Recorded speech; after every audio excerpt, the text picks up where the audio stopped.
जाणार आहे British strawberry फार्ममध्ये आणि त्या फार्ममध्ये आपण आपले स्वतः स्ट्रॉबेरीज आणि दुसरे फ्रूट्स पिक करू शकतो आणि त्या बास्केटमध्ये टाकून आपण स्वतः खाऊ शकतो आणि एकदम ऑर्गॅनिक आणि फ्रेश आहे. मग मी खूप एक्सायटेड आहे जायला. चलो जाऊया. तर आता आम्ही पोहोचलो आहे फ्रूट फार्ममध्ये आणि इथे फ्रूट्स आपण पिक करू शकतो. इथे एक छोटंसं लेक पण आहे, पॉन्ड पण आहे आणि इथे खूप सारी व्हरायटी ऑफ फ्रूट्स आहे जे आपण पिक करू शकतो. मग खूप मजा येणार आहे. चलो जाऊया फ्रूट फार्ममध्ये. चलो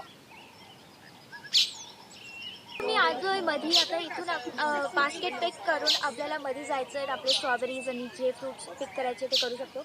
मग आता इथे आहे बास्केट्स आणि बकेट्स. तर मग आपण याच्यातून पिक करू शकतो आणि इथे प्राइजेस लिहिलं आहे. पिक करून आपण जाऊ. तर काय मी घेतला एक मोठासा बास्केट आणि एक छोटासा टब. याच्यात मी टाकणार आहे स्ट्रॉबेरीज आणि याच्यात मी टाकणार आहे रास्पबेरीज आणि ब्लॅक करंट्स. तर मग मी याला फिल करणार आहे. चलो हे असे पॉली हाऊस आहे आणि त्याच्यात त्यांनी स्ट्रॉबेरीज रास्पबेरीज आणि ते सगळे लावले.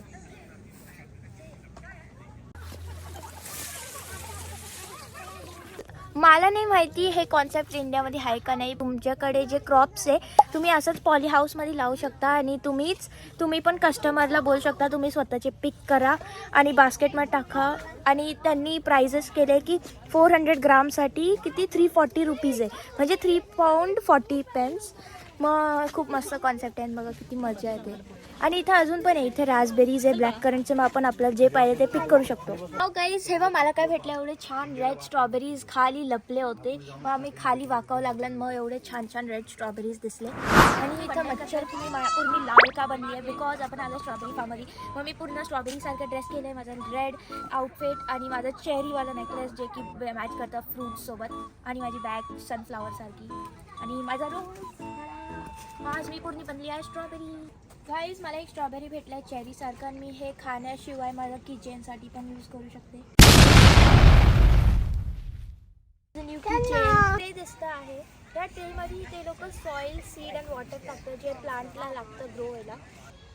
गाईज पहिले हे लोक या पूर्ण पॉली हाऊसमध्ये एक असे मोठे टब्स घेतात प्लास्टिकचे आणि त्याच्यामध्ये सॉईल टाकतात, माती टाकतात आणि त्याच्यावर ऑब्व्हियसली सीड्स टाकतात. रास्पबेरी कोणतं पण सीड आहे ते सीड टाकतात. त्याला उगवता विंटरमध्ये आणि समरमध्ये आणि स्प्रिंग आणि समरपर्यंत म्हणजे एप्रिल टिल समरपर्यंत पूर्ण रेडी होतात ते क्रॉप्स आणि ते एवढे मोठे झाड बनतात. मग नंतर त्याला पाणी सप्लाय करण्यासाठी हे लोक असे पाईप्स लावतात जे हे पूर्ण रोच्या स्टार्ट ते पूर्ण एंडपर्यंत एक मोठी लंबी पाईप असते ज्याच्यात असे होल्स टाकतात आणि त्या होलवर अजून एक पाईप कनेक्टेड असते जे पूर्ण एंडचं रूट आहे तिथपर्यंत अशी कनेक्ट होतं. हे दिसतंय तुम्हाला ही पाईप.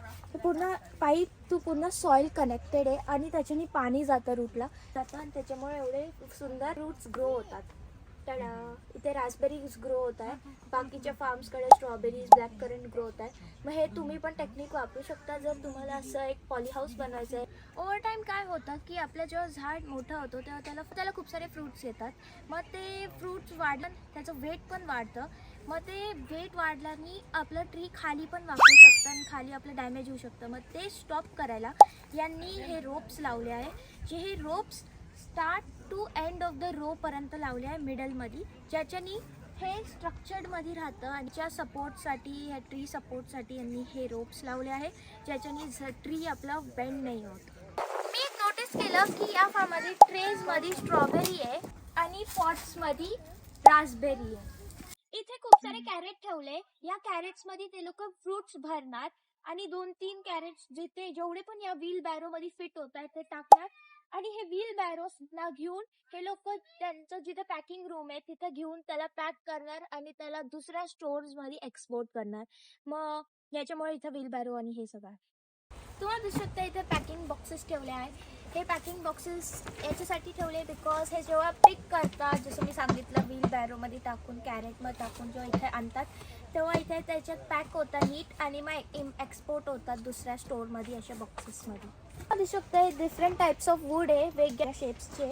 इथे वेगळा साईज आहे, इथे वेगळा साईज आहे, तो वेगळा साईज आहे. हे त्यांनी इथे त्यांच्याकडे वर्किंग बेंच आहे जिथं ते लोक वूड घेतात आणि त्याला शेप करतात. तुम्हाला दिसत असेल या पॉली हाऊसच्या रूफवर जो ट्रे आहे, जेव्हा रेन होतं आणि पाऊस पडतो तेव्हा या ट्रेवर ते वॉटर कलेक्ट होतं आणि या पाईप्स थ्रू खाली जातं. तो खालचा एरिया आहे जो जास्त मडी आणि वेट ना हुआ म्हणून यांनी एक पाईप्स लावले असे सगळ्या पॉली हाऊसच्या अराउंड. बेंचेसच्या पुढे एक एंटरटेनिंग स्पॉट पण आहे. इथे मस्त पॉन्ड आहे आणि त्याच्यामध्ये स्वॅल्स पण एकदम मस्त व्हाईट क्यूट एकदम. मग एकदम मस्त रिलॅक्सिंग स्पॉट बनवला आहे यांनी फॅमिलीसाठी इथे बसून एन्जॉय करायला. इथे त्यांनी बेंचेस पण ठेवले की स्ट्रॉबेरी आणि ते सगळं पिक करणार आणि ते इथे बसून मस्त खाऊ शकता. नाही ते इथं फूड्स काउंटर पण आहे तिथे आपण आईस्क्रीम क्रिस्प्स आणि ते सगळं खाऊ शकतो.